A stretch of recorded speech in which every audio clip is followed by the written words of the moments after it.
세계 민담 이야기 헝가리편.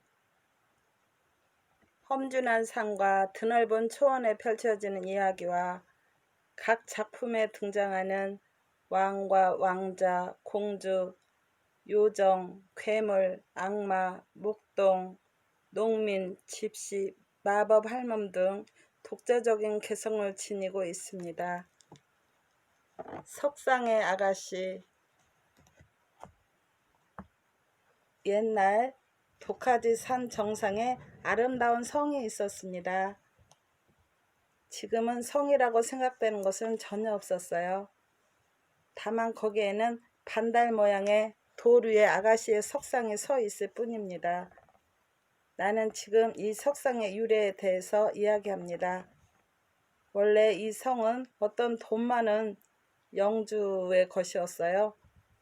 이 영주에게는 딸이 하나 있었는데 그녀의 얼굴 모양은 참으로 하느님과 같이 온순하였지만 그 마음씨는 아주 딴판으로 마치 귀신과 같은 사람이었습니다.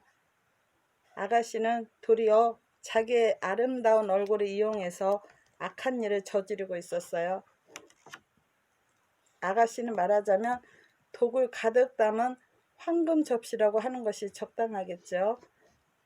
그렇지만 아가씨 아름다운 얼굴에 눈이 어두워 밤낮 아가씨를 사모하는 젊은이는 대단히 많습니다. 그리고 결국은 아가씨의 무정한 처사에 너무도 슬퍼서 미치광이가 되는 사람조차 있을 정도였어요. 아가씨는 또 젊은이가 슬피 탄식하는 것을 옆에서 바라보는 것이 무엇보다도 큰 즐거움이었습니다. 특히 아가씨에게 유쾌했던 것은 같은 아가씨를 겨냥한 젊은이들끼리의 결투를 보는 일이었습니다. 실로 아가씨가 평상시 하는 행동은 미운 일만으로 가득 차 있었어요. 아가씨의 엉터리 행동은 다만 자기를 사모하는 젊은이에 대한 것만은 아니었습니다. 하인이나 부하들에게도 똑같았어요. 눈앞에 굶어 죽어가는 사람을 보면서도 빵 한 조각 줄 생각을 하지 않을 정도로 아가씨는 무자비하였습니다. 빛나는 것이 모두 금은 아니다 하는 속담이 있는 것도 아가씨와 같은 사람을 두고 말한 것이겠죠. 그런데 얼마 전 듣기만 해도 끔찍한 이야기가 들렸어요. 그것은 아가씨보다 아름다운 어떤 백성의 딸에게 일어난 일입니다. 그 처녀는 숲속 가난한 오두막집에서 어머니와 살고 있었습니다. 아버지는 나무꾼이었는데 오래전에 돌아가셨기 때문에 이 처녀만이 불행한 어머니의 유일한 보배였습니다. 지금까지 두 사람에게는 별로 의지할 곳도 없고 또 친구도 없어 아주 고독했습니다. 그러나 딸은 아름답게 자라났어요. 지금으로서는 금방 어디에나 평판이 자자해서 처녀에게 마음을 기울이는 젊은이들이 먼 길을 마다 않고 이 숲속 외딴 집을 찾아오게 되었습니다. 숲속 처녀라고 하면 그 아름다운 눈매를 떠올리지 않는 사람이 없었어요. 시끄러울 정도로 결혼 신청이 밀려들었습니다. 그때마다 처녀는 늙으신 어머니를 혼자 남겨둘 수는 없습니다 하고 보기 좋게 거절하곤 했습니다. 그러나 그것은 핑계에 지나지 않았어요. 처녀에게는 어떤 아름다운 왕자가 황금 마차를 타고 자기를 마중하 준다는 꿈같은 공상이 있었습니다. 공상이기는 하지만 아주 진실인 것 같이 생각되어서 어쩔 수 없었습니다. 가슴에 그리는 왕자를 실제로 본 일은 없지만 그 모습을 생각해내고는 혼자 사모의 정이 더 깊어가게 됐습니다. 아가씨는 지금까지 자기의 포로가 되어 있던 젊은이들이 요즘 들어 이상하게도 멀어져 가는 것을 알아차렸어요.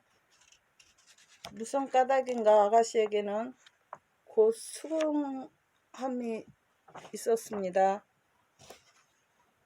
어떠한 부자도 어떠한 미남자도 한번 숲속의 처녀의 아름다운 모습을 보면 이내 황홀해진다는 소문이 아가씨의 귀에 들어왔기 때문입니다. 아가씨는 불길같이 노해서 어떻게 해서든 처녀의 아름다운 용모에 상처를 입히려고 머리를 짰습니다.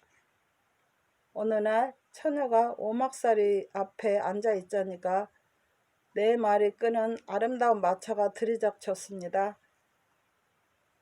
평상시 골머리 생각하고 있던 왕자가 자기를 맞이하러 온 마차가 아닐까 하고 처녀는 덩실거리며 기뻐했습니다.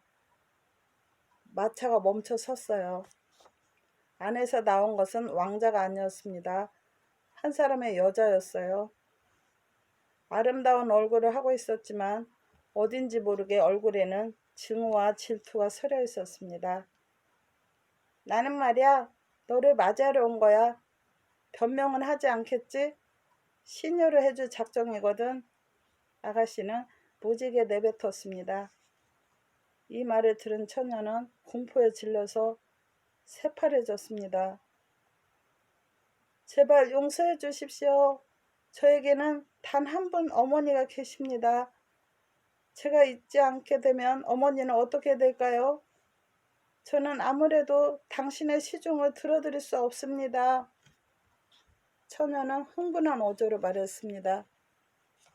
처녀의 말을 듣자 아가씨는 오히려 거친 말로 욕설을 퍼부었습니다. 뭐라고? 건방진 말을 하지 마라. 너가 싫다고 해서 너의 뜻을 들어줄 수가 없다. 내 생각대로 할 뿐이야. 억지로 반항하면 지독하게 대해줄 테다. 나는 말이야, 이래봬도 아버지의 승낙을 받고 있는 거야. 그 부하는 내 마음대로 쓸 수 있는 거란다. 내 뜻에 거역하는 자는 멍텅구리야. 처녀는 애원하듯이 아가씨에게 말했습니다. 부디 자비를 베풀어 도와주십시오. 어머니를 불쌍하다고 생각해 주십시오. 어머니의 일을 생각하면 당신의 명령대로는 따를 수가 없습니다. 아가씨는 무슨 생각을 했는지 그대로 돌아가 버렸습니다. 처녀는 이제부터 앞날이 어떻게 될까 생각하니 눈물이 나옵니다. 다음 날 아니나 다를까 악마들이 몰려왔습니다. 날랜 기마병들이 숲속의 침묵을 깨고 왈칵 오목사리에 다가왔습니다. 새도 악마의 마술을 무서워했음인지 지저귀기를 그만두고 다른 숲속으로 날아가 버렸어요. 수풀의 꽃도 이 불행한 모녀의 신세를 슬퍼했음인지 머리를 숙이고 있었습니다. 가련하게도 어머니는 기마병들에게 살해되어 버렸어요. 그뿐이 아니고 그 아름다웠던 숲속의 처녀는 흉한 얼굴이 되었고 절름발이가 되어버렸습니다. 그리고 아가씨의 곁으로 억지로 끌려갔던 것이에요. 시녀가 보기 흉하면 그만큼 내 얼굴은 아름답게 보일 것이다. 아가씨는 이런 얄팍한 생각을 하고 있었습니다. 아랑카의 슬퍼함은 남이 보기에도 가련할 정도였습니다. 그래도 아직 전부터 애타게 그리고 있던 왕자가 황금마차로 맞이하러 와줄 것만 같은 그런 믿음을 가지고 있었습니다. 어느 날 6필의 말이 끄는 황금마차가 성문에 닿았습니다. 마차 안에는 아랑카가 늘상 가슴에 그리고 있던 왕자와 같은 젊은이가 당당한 기품으로 앉아 있습니다. 아가씨도 아랑카도 동시에 마차가 오는 것을 보았어요. 오늘이야말로 처음으로 그동안 애타게 기다리고 있던 왕자를 만나게 되었습니다. 아, 그러나 현재의 이 추한 모습으로 어찌할 수 있을 것인가. 아랑카의 머릿속은 어지러워지고 휘저어놓은 것 같이 됩니다. 순간 아찔하더니 그대로 쓰러지고 말았습니다. 이것과는 달리 아가씨는 왕자야말로 내 것이라고 아주 우쭐해서 미소를 짓고 있었습니다. 이윽고 말발굽 소리가 들리지 않자 마차 소리도 멎었습니다. 그리고 아름다운 왕자는 지상의 모습을 나타냈어요. 얼굴처럼 마음도 아름답다면 당신은 다시 얻기 어려운 색시군요. 왕자는 꼬리낌 없이 말했습니다. 호호, 저와 결혼해 주신다면 아름다운 제 마음도 아시게 되겠지요. 아가씨는 기회를 놓치지 않고 대답했습니다. 그러면 나는 당신 나라의 왕이 됩니까? 왕자는 이렇게 말을 끝내더니 아가씨를 꽉 껴안았습니다. 곧 두 사람은 손에 손을 잡고 복도를 걸어갔습니다. 갑자기 왕자는 쓰러져 있는 아랑카오 몸에 발이 걸려 넘어졌습니다. 왕자는 그 무서운 얼굴을 보고 놀라버렸어요. 아름다운 당신의 시녀로 이런 사람이 있군요. 엉겹결에 왕자는 아가씨에게 물어봤습니다. 제 마음이 얼마나 아름다운가는 이것만으로도 알 수 있지 않습니까? 이런 못생긴 처녀도 객사한다고 생각하면 역시 가엾으니까요. 이렇게 해서 제 바로 옆에서 써주고 있는 거예요. 얼마 안가 아가씨와 왕자와의 결혼 소식이 사람들에게 알려졌습니다. 결혼을 축하하는 여러 가지 행사가 계획되었어요. 사람들은 이 결혼을 마지막으로 해서 아가씨가 못된 짓을 못하게 될 것이 틀림없다고 기대하고 있었기 때문입니다. 아가씨는 그 비틀어지고 제멋대로 온 성질처럼 악착같이 왕자를 사모하고 있었습니다. 그리고 자기의 아름다운 왕자와의 결혼을 끊임없이 자랑하고 있었습니다. 어느 날 저녁 무도회가 끝나고 왕자는 자기 방에 돌아오는 도중 구슬픈 노래를 들었어요. 그 아련한 노래의 주인공이 누구일까요? 아가씨의 질투심으로 해서 흉한 모습으로 변해버린 숲속의 처녀인 것입니다. 왕자는 소리가 들려오는 쪽을 천천히 보았습니다. 어스름한 달빛을 총해 보니 거기에는 요 2, 3일 전 자기가 걸려 넘어진 그 보기 흉한 처녀가 있었습니다. 다음날 아가씨가 화장을 하고 있을 때 시녀가 부주의로 다이아몬드 관을 둘로 깨뜨려 버렸습니다. 아가씨는 곧 예의 기질로 해서 그 시녀를 때리고 차며 한껏 폭행을 했습니다. 그러고도 성에 차지 않아 부하들을 시켜서 때려 죽여버리라고 명령했습니다. 그런데 여기에 뜻밖에도 다른 한 사건이 터졌습니다. 그것은 시녀를 째찍으로 때리려고 하자 그 시녀가 갑자기 왕자로 변한 일입니다. 왕자는 그런 행동에 대해 아가씨의 분별 없음을 나무랐습니다. 그러나 아가씨는 못된 고집을 부려 좀처럼 사과하려 하지 않았습니다. 제멋대로 구실을 꾸며서 자꾸만 변명에 애쓰고 있습니다. 세계의 경있는 격으로 아가씨는 왕자의 말도 어느새 잊어버렸습니다. 그 일이 있고 난 며칠 후 꽃 파는 처녀 하나가 왕자의 명령으로 꽃다발을 아가씨에게 가지고 왔습니다. 공교롭게도 그 꽃 파는 처녀는 아가씨보다 아름다웠기 때문에 아가씨는 예의 질투심을 불태우기 시작했어요. 꽃에는 눈도 돌리지 않고 꽃 파는 처녀를 기다리게 해놓고 보초병을 부르러 보냈습니다. 가련하게도 이 꽃 파는 처녀도 아랑카와 같이 보기 흉한 모습으로 되어버리는 걸까요? 또 성가신 일을 하고 있는 게 아닌가요? 돌연 왕자의 목소리가 들렸습니다. 눈을 돌려보니 그 꽃 파는 소녀는 어느새 왕자가 되어 있습니다.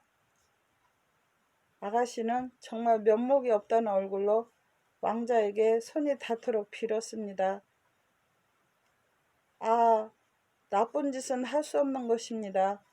2번 다시 이런 짓을 한다면 저는 돌이 된데도 원망하지 않겠습니다.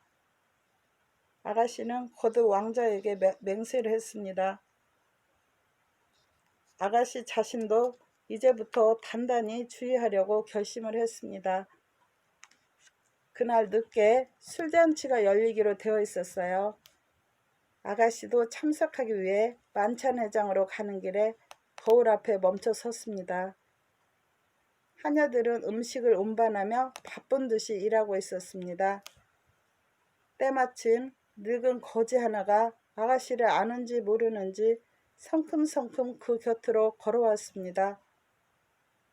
마님, 부디 이 거지를 불쌍히 여기사 빵 한 조각이라도 좋으니까 은혜를 베풀어 주시옵소서. 거지는 애달픈 목소리로 아가씨에게 말했습니다. 여자라고 해서 무례한 말을 하면 용서하지 않는 거라고. 너와 같은 사람에게는 비록 빵이 있어도 줄 생각은 안 들어. 아가씨는 어느 때와 같은 성질로 난폭하게 욕설을 퍼부었습니다. 마침 그때 하인 하나가 한 조각의 빵을 들고 지나갑니다. 아가씨는 그 하인을 불러 세웠어요. 마음을 바로잡아 거지에게 은혜를 베풀어 주는가 했더니 놀랍게도 그 빵을 디딤대로 하고 거울 앞에서 발돋움하는 것이었습니다. 거지는 이 광경을 보고는 견딜 수 없었어요. 부탁합니다. 그 디딤대로 되어 있는 빵이라도 좋으니 은혜를 베풀어 주시지 않겠습니까? 추근추근하지 마. 이 빵은 너희들과 같은 천한 사람의 입에는 맞지 않으니까. 이 무자비한 말이 끝나자마자 거지는 저 아름다운 왕자로 변했습니다. 그와 동시에 아가씨와 빵은 그대로 돌이 되어 버렸던 것입니다. 왕자는 그 길로 아랑카가 있는 곳으로 급히 갔습니다. 아랑카를 본시처럼 아름답게 해줄 셈이었어요. 곧 옛날의 아름다움으로 되돌아간 아랑카는 왕자와 결혼하게 되었습니다. 꿈에 보고 가슴에 그리던 저 황금의 마차를 타고 신의 나라로 급히 갔습니다. 즐거운 결혼식은 그 나라에서 화려하게 거행되었습니다. 기품이 높은 귀공자와 선녀와 같은 숲속의 처녀 사이에는 꿈같은 생활이 계속되었겠죠.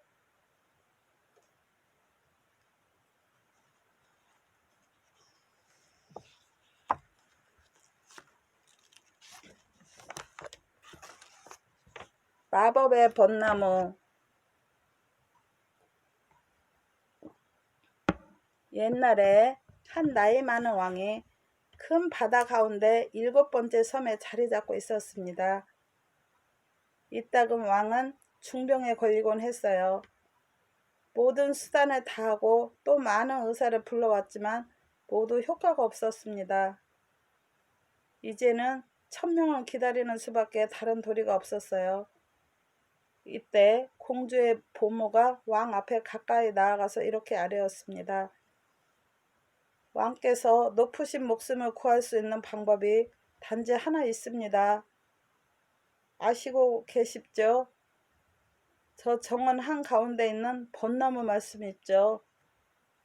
저 벚나무 맨 꼭대기에 있는 열매를 잡수시기만 하시면 근심 걱정도 잊어버린 듯 나을 것이 분명합니다. 잡수시지 않겠습니까? 누구도 알지 못했지만 실은 이 보모는 마법사였습니다. 이 어찌 기쁘지 않은 일일까요? 왕은 곧 온 나라에 포고를 내렸습니다.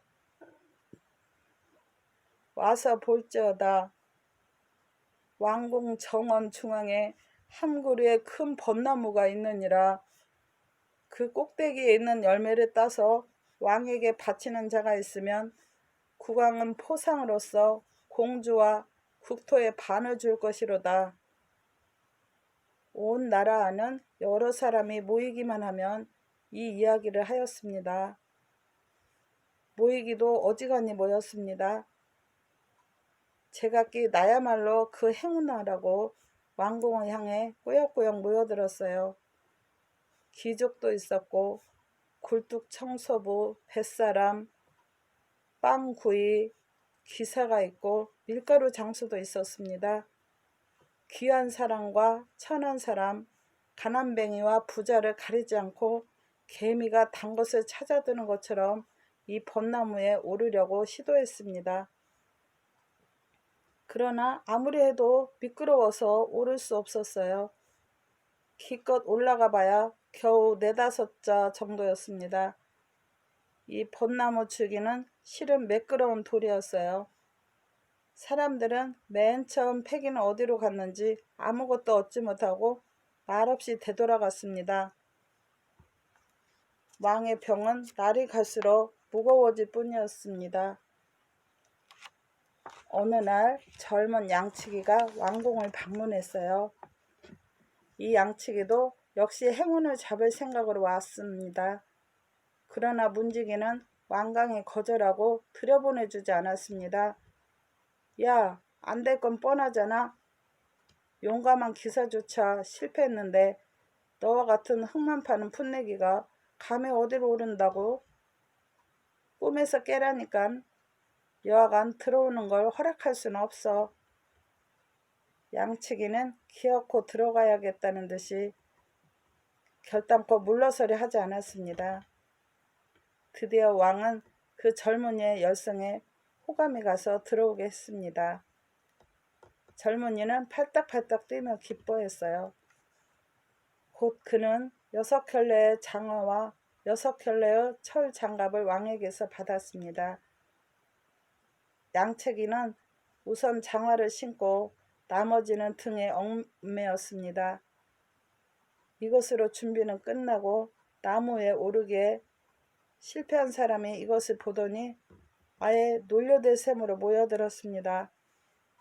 이상하게도 도저히 오를 수 없다고 단념하고 있던 저 벚나무를 양치기는 어렵지 않게 술술 올라갑니다.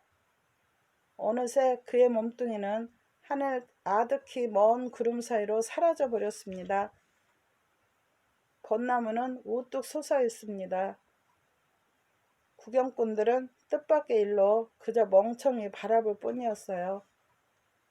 양치기는 한참 줄기의 중간 정도를 올라가고 있을 참이었습니다. 지상의 사람도 물체도 아주 조그맣게 되어서 안 보이게 되고 보이는 것은 그저 구름뿐이었습니다. 구두도 장갑도 닳아져서 벌써 몇 번이나 바꿔 낄 정도였어요. 원숭이와 같이 똑바로 구름 위 저쪽을 목표 삼아 부지런히 올라갔습니다. 마침 6번째 구두와 장갑을 꼈을 즈음 나뭇가지 하나가 손에 만져졌습니다. 정상에 다다른 것이었어요. 양치기는 곧 그 가지를 따라서 그 위로 걸어갔습니다. 본즉 어느새 양탄자를 쫙 깔아놓은 것 같은 들판 가운데 와 있었어요. 더욱 놀랄 일은 이 들판 중앙에 다이아몬드로 지은 궁전이 있다는 것입니다. 계속 강행된 나무 타기로 배도 고프고 피로도 더했습니다. 양치기는 앞뒤 가리지 않고 불쑥 성문으로 들어가려고 했어요. 기다리고 있었다는 듯이 성문은 소리 없이 좌우로 열렸습니다. 양치기는 겁도 없이 계단을 올라갔습니다. 1층에서 2층으로 그리고 3층에서 4층으로 계속 올라갔지만 사람 그림자조차 보이지 않았어요.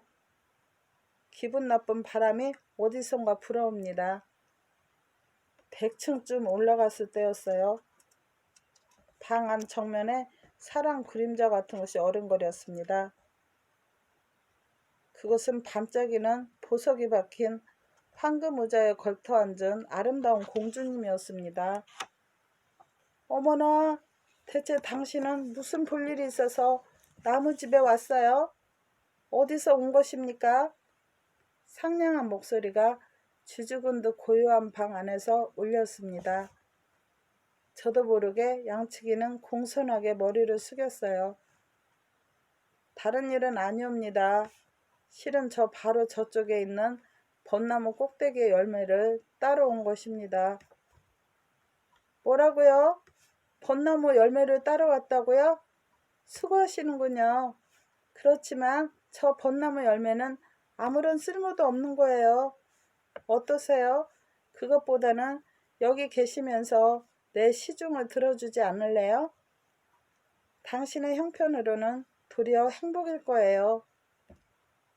방울을 굴리는 것 같은 공주님의 말소리에 양치기는 까닭없이 따라버렸습니다. 사실 저런 아름다운 공주님 곁에서 아침 저녁 있을 수 있다는 것은 더할 바 없는 행복이라고 생각했기 때문이에요. 꿈속에서 세월은 흐르는 물같이 지나갔습니다. 양치기는 행복한 생활을 보내고 있었어요. 지금은 공주님에게서도 대단히 사랑을 받으며 부지런히 일하고 있습니다. 매일 받는 보수는 다이아몬드, 루비, 에메랄드, 진주 등입니다. 그것도 쌓이고 쌓여서 지금은 주머니에조차 가득 차게 되었습니다. 일요일마다 공주님은 교회에 갔습니다. 양치기는 점심을 준비해 놓고 공주가 교회에서 돌아오는 것이 늦을세라 조마조마 기다리는 것이 보통이었습니다. 어느 날 양치기는 별로 바쁜 일이 없었기 때문에 수수께끼와 같은 이 궁전 안을 이쪽 저쪽 다녀보았습니다. 보면 볼수록 그 아름다움에 그저 놀랄 수밖에 없었어요. 여우에게 홀린 기분으로 자꾸자꾸 방을 더듬어 갔습니다. 드디어 마구간에 이르렀어요. 구릿빛 말이 타오르는 불을 맛있게 먹고 있습니다. 양치기의 모습을 보더니 그 말은 뜻밖에도 말을 거는 것이었습니다. 이봐, 이런 곳에서 왜 우물쭈물하고 있는 거야? 사양 말고 내 등에 올라타. 교회에 데려다 줄 테니까 내 오른쪽 귀 속에서 옷을 꺼내 입으라고. 그러나 교회에 가서는 똑똑히 정신 차리고서 공주보다 먼저 돌아오는 것이 중요해. 어차피 한번 발각되면 끝장이니깐. 그 말을 듣고 양치기는 말의 오른쪽 귀에서 멋진 구리옷을 꺼내 입었습니다. 올라타자 구리말은 화살처럼 천공을 달려서 눈 깜짝할 사이에 교회 앞에 도착했습니다. 양치기는 달리듯 교회 안으로 들어가 마음을 가라앉히고 공주와 나란히 앉았습니다. 땅에서 솟았는가 하늘에서 내려왔는가 공주는 일찍이 이와 같이 훌륭한 기사를 본 일이 없었습니다. 공주님이 눈을 빼앗기고 황홀해진 것도 무리가 아니었어요. 아멘. 목사의 엄숙한 목소리가 조용한 교회당의 침묵을 깼을 때 양치기는 이크 큰일 났다고 화들짝 놀라 일어섰습니다. 공주님보다 늦어서 발각되면 큰일이라고 생각하고 곧바로 궁전을 향해 달려갔습니다. 궁전에 도착하자마자 구리옷을 벗어던지고 점심 준비를 시작했어요. 공주님이 돌아오는 시간에 딱 알맞았습니다. 글쎄 말이야, 오늘은 멋진 분을 보고 왔어. 늠름한 기사였는데 그렇게 아름다운 사람은 여태껏 본 적이 없거든. 공주님은 커다란 발견이라도 한 것처럼 갑자기 외쳤습니다. 양치기는 아무 말 없이 일을 하고 있었어요. 공주님은 구멍이 뚫어질 정도로 양치기의 얼굴을 빤히 보고 있습니다. 나는 그대가 양치기가 아니었더라면 그 기사의 형제라고 틀림없이 생각했을 거야. 아무래도 이상해. 보면 볼수록 닮았어. 반으로 쪼갠 오이처럼 똑같아. 양치기는 겉으로는 모른 척하고 일했지만 속으로는 대단히 기뻤습니다. 다음 일요일 공주님은 어느 때와 같이 점심 준비를 일러주고 교회로 갔습니다. 공주님의 모습이 보이지 않게 되자 양치기는 구릿빛 말이 있는 곳으로 뛰어갔어요. 그러나 구릿빛 말은 이전과는 아주 딴판으로 아무리 간청해도 태워주지 않았습니다. 이번에는 이웃에 있는 형 은빛 말에게 이야기해봐. 형은 아마 기꺼이 너를 태워줄 거야. 양치기는 구릿빛 말이 일러주는 대로 이웃 마곡간으로 뛰어갔습니다. 서둘러야 해. 내 왼쪽 귀에서 옷을 꺼내 빨리 입어. 주위에 두거니와 공주님보다도 먼저 교회에서 나오지 않으면 안 된단 말이야. 공주님에게 발각되면 큰일이니까. 이윽고 은빛 옷을 입은 씩씩한 기사가 교회당에 호련히 나타났습니다. 모두들 그 아름다움에 넋을 잃고 있습니다. 그 모습은 일전에 구릿빛 옷을 입었을 때보다 몇 배나 더 아름다웠습니다. 공주님은 예배를 잊어버리고 그저 열심히 그 모습을 응시하고 있었어요. 얼마 안 가서 마지막 기도가 시작되며 예배는 끝났습니다.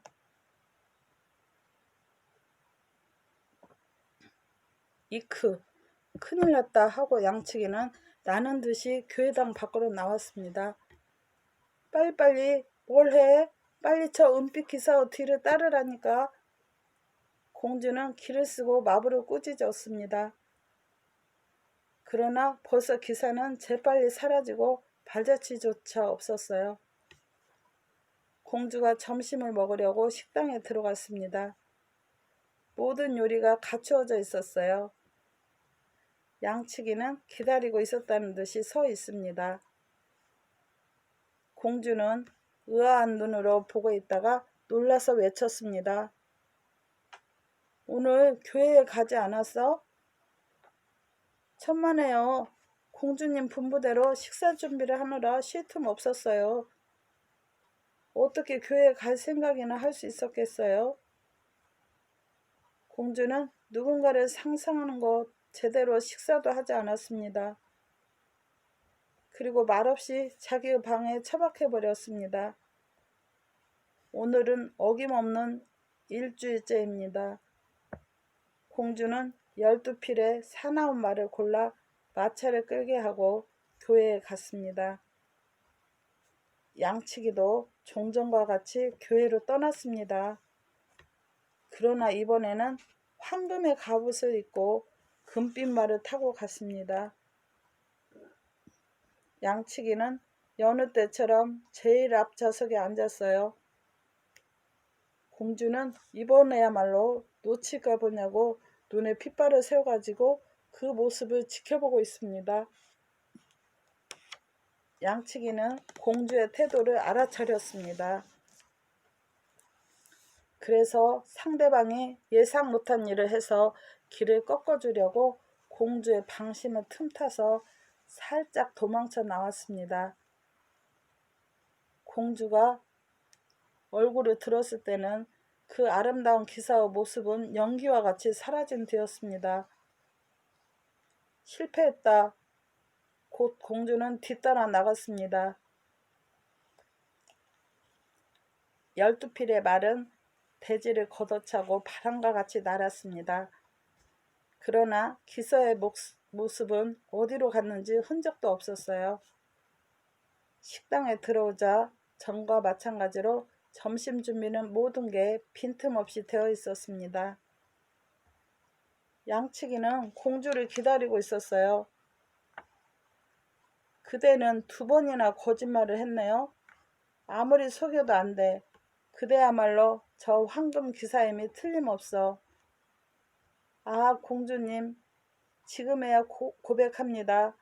저 구릿빛 기사도 은빛 기사도 황금빛 기사도 모두 저였습니다. 공주는 이 말을 듣자 두근거리는 가슴으로 양치기를 껴안았습니다. 그대는 나의 것, 나는 그대가 사랑스러워 못 견디겠어. 나는 그대와 결혼하지 않고는 못 배겨요. 두 사람은 곧 결혼했습니다. 즐거운 나날이 지나갔어요. 어느 날 공주는 외출하고 남편만이 집에 남아 있었습니다.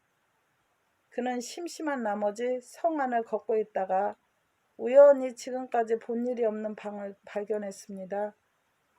성 안에는 값진 보물로 장식된 방이 얼마나 있는지 알지 못합니다. 하나하나 다 보려면 아마 3년은 걸릴 겁니다. 피곤해서 돌아오려고 하는데 바로 눈앞에 철탑이 솟아 있었습니다. 육중한 문엔 철못이 박혀 있었고 튼튼한 빗장이 가로질러져 있었습니다. 수수께끼와 같은 탑은 무엇이 넣어져 있을까요? 갑자기 안에서 으르렁거리는 소리가 들려왔습니다. 호기심 앞에 무서운 것은 없었습니다. 무서워하면서도 빗장을 열고 들여다보고는 놀랐습니다.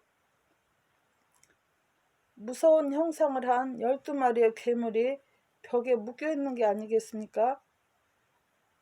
왕자님, 부탁하옵건대 높으신 자비로 구원해 주십시오. 무엇을 감추겠습니까? 나는 억울한 죄로 어떤 나쁜 거인에 의해 이 감옥에 갇혔습니다. 그러고서 거인은 내 물건을 몽땅 훔쳐가지고 가버렸습니다. 양치기는 이 이야기를 듣고 크게 동정해서 곧 12마리를 머리를 묶고 있던 사슬을 끌어주고 또 많은 술과 음식을 베풀어 주었습니다. 얼마 있다가 공주가 돌아왔습니다. 젊은이는 자초지종을 이야기했어요. 그런데 놀란 것은 공주였습니다. 예? 저 무서운 적을 놓아주었다고요? 큰일 났네. 저 괴물이야말로 내 보물과 함께 나를 훔쳐가지고 도망치려고 기회를 엿보고만 있는데 한번 도망가기만 하면 우리 군대로는 잡아들일 수 없어요. 아, 어쩌면 좋지? 공주의 말은 진실이었습니다. 그토록 삼엄하게 망을 보고 있었는데도 공주를 어느새 도둑맞아 버렸습니다.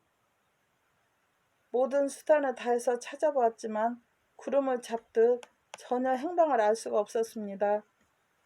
젊은이는 비탄에 잠긴 나머지 병이 들었어요. 지금은 슬픔을 나눌 사람도 없습니다. 젊은이는 문득 뭔가 생각이 났던지 마구간에 가서 울면서 금빛 말 곁에 다가갔습니다. 금빛 말이 물었습니다. 주인님, 대체 왜들 그렇게 울고 계십니까? 내 둘도 없는 귀중한 아내를 12마리 괴물이 훔쳐가지고 가버렸는데 슬퍼하지 않고 있을 수 있느냐? 당신이 슬퍼하는 것도 당연합니다. 자, 내 등에 타십시오. 이제부터 쉬지 않고 공주님을 찾아보겠습니다. 양치기가 탄 금빛 말은 말급 소리도 한결 가볍게 번갯불같이 천공을 뛰어 날아갑니다. 마을도 거리도 산과 골짜기도 바다와 강도 나라와 대륙도 한달음에 스쳐 날아갑니다. 눈이 핑 돌아갈 정도였어요. 벼랑간 말이 멈췄습니다. 둘레를 돌아보니 어떠했을까요? 사랑스러운 아내가 훌쩍훌쩍 울면서 우물 옆에서 빨래를 하고 있는 것이 아닙니까? 아내는 금빛 말을 탄 남편의 모습을 보고 너무도 놀라 뛰어들었습니다. 지금은 1초도 머뭇거릴 수 없는 때입니다. 두 사람을 태운 금빛 말은 전보다 더 빨리 왕성으로 날아가 왔습니다. 괴물은 이것을 보고 때를 놓칠세라 머리가 20개 달린 사나운 말을 째째질해서 천리를 뛰는 전차를 날렸습니다. 막 한 걸음이면 다이아몬드 성 문으로 들어가는 곳에서 덜컥 괴물에게 잡혔습니다. 괴물은 다짜고짜 불쌍한 공주를 대빼앗았어요. 이번만은 살려두겠다. 은혜 갚기는 이번 한 번뿐이야. 멍청한 흉내를 다시 낸다면 그땐 용서하지 않을 테다. 8갈래로 찢길 각오가 서 있다면 다시 해보는 것도 좋아. 괴물은 무서운 협박을 남기고 가버렸습니다. 양치기는 빤히 보면서 공주를 다시 빼앗겨 버렸기 때문에 그대로 마음 편히 있을 수가 없었습니다. 이봐, 미안하지만 또 한 번 저 괴물의 집 우물가에 나를 데리고 가주지 않겠는가? 양치기는 금빛 말에게 간절히 사정했습니다. 금빛 말은 다시 양치기를 태우고 그 우물 있는 곳까지 갔어요. 가엾어라. 공주는 전과 같이 울면서 빨래를 하고 있었습니다. 양치기는 아무 말 없이 공주를 겨드랑이에 끼고 말에 뛰어올랐습니다. 금빛 말은 질풍과 같이 뛰었어요. 그러나 불행하게도 다시 괴물에게 잡혀버렸습니다. 게다가 양치기는 괴물 때문에 8갈래로 찢겨버렸습니다. 정신을 잃은 공주는 다시 괴물의 소나기에 떨어지고 말았어요. 때마침 까마귀 왕이 12친구들을 데리고 와서 양치기의 시체 있는 곳에 모여들었습니다. 까마귀들은 기뻐서 조각난 양치기의 시체를 물어뜯을 참이었어요. 그러나 까마귀 왕은 본시 저 12머리 괴물의 적이었기 때문에 어떻게 해서든 양치기를 소생시켜 주려고 하였습니다. 오 부하들아, 한시바삐 저 녹색의 목장에서 약초를 캐오다가 저 젊은이의 시체 위에 뿌려주려무나. 까마귀 왕이 한번 명령을 내리자 까마귀들은 앞을 다투어 캐온 약초를 조각난 젊은이의 시체 위에 뿌렸습니다. 금세 조각났던 시체가 이어졌는가 했더니 젊은이는 멀쩡하게 일어났습니다. 더욱이 본래 약골이었던 젊은이는 온몸이 산이라도 들 듯한 억센 금강력을 얻었습니다. 까마귀 왕은 기다리고 있었다는 듯이 싹싹하게 말을 걸었습니다. 잘됐다, 잘됐어. 자, 이제부터 드디어 공주님 구조에 나서는 거야. 한데 어디서 경고해 두고 싶은데, 그것은 저 괴물이 타고 있는 5다리 말에 형이 있는 3다리 말을 찾아내는 일이야. 그 말은 검은 성의 마법사가 가지고 있지. 이 말을 마법사의 손에서 얻어내려면 이렇게 해야 돼. 먼저 성에 가서 일자리를 부탁해. 그러면 마법사는 4마리의 말의 감시를 자네에게 부탁할 것이야. 그중 3마리는 다이아몬드 같이 아름다운 눈을 가지고 있는 품격이 좋은 모습을 하고 있지만 나머지 1마리는 보잘것없는 회색의 3다리를 가지고 있지. 그런데 일찍이 이 4필의 말 감시를 빈틈없이 해서 제대로 목장에서 되돌아온 사람은 없어. 왜냐하면 조금이라도 재갈을 늦추면 그 틈을 타서 말이 토끼처럼 도망가기 때문이지. 그렇게 되면 마법사는 분통이 터져서 그 감시인의 목을 빼어버려. 그러나 완전하게 임무를 마치면 보수로서 바라는 대로 4마리 중 1마리를 주기로 되어 있어. 그때 자네가 바로 3다리의 말을 달라고 하는 거야.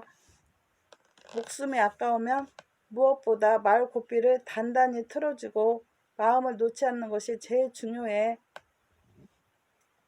젊은이는 이 친절한 까마귀 왕에게 몇 번이나 인사를 하고 검은 성을 향해 길을 떠났습니다.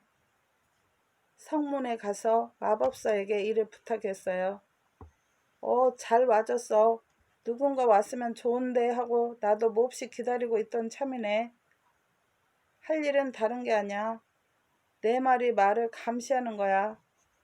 말은 일을 만족스럽게 잘 해내면 보수는 4마리 중 1마리를 바라는 대로 줄 것이야. 그렇지만 말이 도망치기라도 하면 그땐 그냥 놔두지 않겠어. 그땐 나는 사양치 않고 자네 머리를 빼어다 술잔을 만들 생각이야. 마법사는 위세를 부리며 이렇게 말을 뱉었습니다. 그러고는 젊은이를 마구간에 안내하고 제갈까지 주었어요. 드디어 4마리의 말을 들판으로 끌고 갔습니다. 4마리는 딴 생각 없이 풀을 뜯어 먹기 시작했어요. 그냥 보기에는 매우 얌전한 듯했습니다. 갑자기 어디선가 크고 아름다운 루비가 젊은이의 발 옆에 떨어졌습니다. 무심코 그것을 주우려고 허리를 구부린 순간 그만 고삐 쪽이 느슨해졌기 때문에 말은 어느새 사라져 버렸습니다. 어찌할 바를 모른 젊은이는 그저 울면서 죽음을 기다릴 수밖엔 다른 도리가 없었어요. 저 불쌍한 아내도 영원히 12머리 괴물의 노예가 되지 않으면 안 되겠죠. 양치기는 애써 용기를 내어 정처 없이 걷기 시작했습니다. 얼마 안 가서 이상한 젊은이를 만났어요. 이봐, 넌 대체 무슨 일로 오만상을 찌푸리고 있는 거냐? 양치기는 슬픔에 겨워 처음부터 끝까지 다 이야기를 했습니다. 뭐 그런 일이 있었나? 그거라면 별로 슬퍼할 것도 없잖아. 자, 이제부터 가르쳐주지. 그러자면 우선 없어진 말의 재갈을 찾지 않으면 안 돼. 찾아내면 그것으로 땅을 두들겨라. 네 마리의 말은 당장 나타난단 말이야. 양치기는 이 말을 듣자 가슴속이 툭 트여왔습니다. 이상한 청년은 친절하게 도와주었어요. 그리하여 말은 다시 양치기의 손으로 돌아왔습니다. 마법사는 양치기가 네필의 말을 데리고 돌아온 것을 보고 대단히 놀랐습니다. 동시에 양치기의 목을 생각대로 떨어뜨리지 못한 것이 분에 못 견딜 지경이었어요. 그러나 마법사는 약속대로 말 한 피를 보수로 주지 않으면 안 되었습니다. 그래, 약속한 대로 말을 주겠다. 내 말이 중 어느 것이 마음에 들지? 고맙습니다. 가지고 싶은 것은 저 새 다리입니다. 뭐라고? 저 새 다리 말이라고? 농담도 분수가 있지. 나는 너를 위해서 말하는 건데. 이봐, 저 아름다운 다이아몬드 눈을 가진 말을 가져. 그러면 황금의 고삐도 곁들여 주겠다. 그래도 저 회색의 더러운 말을 억지로 바랄 건가? 생각해 주는 것은 대단히 고맙습니다. 그러나 저는 저 새 다리 말 외에는 필요 없습니다. 마법사는 결국 끈기 싸움에 져버렸습니다. 그리고 마지못해 새 다리 말을 넘겨주었습니다. 어찌된 일인지 이 말은 움직이려 하지 않았어요. 어쩔 수 없이 양치기와 이상한 젊은이는 그 말을 어깨에 떼매고 검은 성을 빠져나왔습니다. 성이 보이지 않게 되자 이상하게도 걷지 못하던 말이 급히 원기를 회복해서 일어섰습니다. 그러고서 잠옷 유쾌하게 말했어요. 당신은 초라한 나를 골랐습니다. 대단한 복입니다. 나야말로 저 괴물의 손에서 공주님을 구해낼 적격자입니다. 자, 내 등에 타십시오. 공주님이 있는 곳으로 날아갑시다. 양치기와 이상한 젊은이는 말에 올라탔습니다. 금세 저 우물가에 도착했어요. 가엾게도 공주는 계속 울면서 빨래하고 있었습니다. 양치기는 너무나 기뻐서 소리를 지르려다 아내를 깨어났습니다. 그러나 지금은 그러고 있을 때가 아니었어요. 세 사람은 회색 새 다리 말을 잡아타고 어서 가자 하고 뛰어나왔습니다.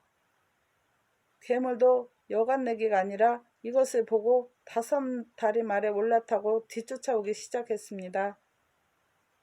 도망가는 자와 쫓기는 자가 서로 번갯불처럼 날아갑니다. 괴물이 탄 5다리 말은 도저히 새 다리 말을 따라잡을 것 같지 않았습니다. 틀렸습니다. 도저히 저 공주를 따라잡을 수가 없습니다. 포기하는 게 당연합니다. 저 새 다리 말이 세상에서 유명한 내 형님이니까요. 괴물이 탄 5다리 말은 괴로운 소리를 지르며 말했습니다.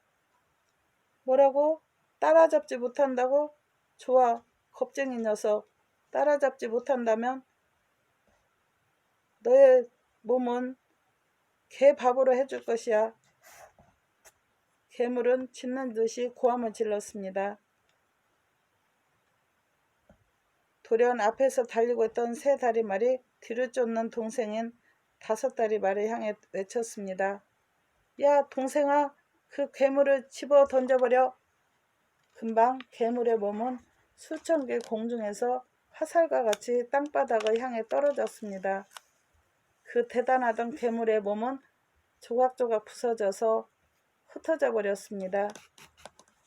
기다리고 있었다는 듯이 이 이상한 젊은이는 5달이 말에 번개같이 옮겨 탔습니다.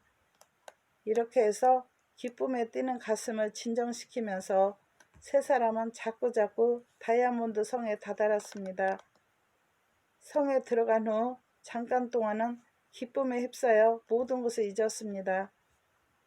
유쾌한 생활이 이들 세 사람 사이에 계속되었던 것입니다. 어느 날 문득 양치기는 저 무거운 병에 신음하던 공주의 아버지를 생각해냈습니다. 지금까지 완전히 잊어버리고 있었다. 사실은 말이야, 나는 저 왕의 목숨을 구하기 위해서 버찌를 따로 올라왔던 것이야. 지금 이렇게 되고 보니 왕에게 참으로 면목이 없어. 글쎄 어떻게 되었을까? 양치기는 슬픈 듯이 아내와 이상한 젊은이에게 이야기했습니다. 아니야, 그렇다면 걱정 말아요. 내가 당신 대신 버찌를 왕에게 갖다 드리죠. 친구인 젊은이는 곧 버찌를 가지고 왕이 계시는 곳으로 내려갔습니다. 다행히 왕은 아직 살아계셨습니다. 마법의 버찌를 먹자 금세 왕은 놀라볼 정도로 회복했습니다. 약속에 따라서 공주와 나라의 반을 그대에게 내어주마. 다시 이 세상을 바라보게 된 것도 그대의 덕분이니까. 왕은 흐느끼면서 젊은이에게 깊이 감사했습니다. 왕은 옛날처럼 다시 건강한 몸이 되었습니다. 그 이상한 젊은이는 사실은 어떤 나라의 왕자였습니다. 그리고 지금은 왕의 따님과 결혼해서 즐거운 봄의 세계를 맞이하게 되었습니다. 들어주셔서 감사합니다. 항상 건강하시고 행복하세요. 구독과 좋아요는 격려입니다.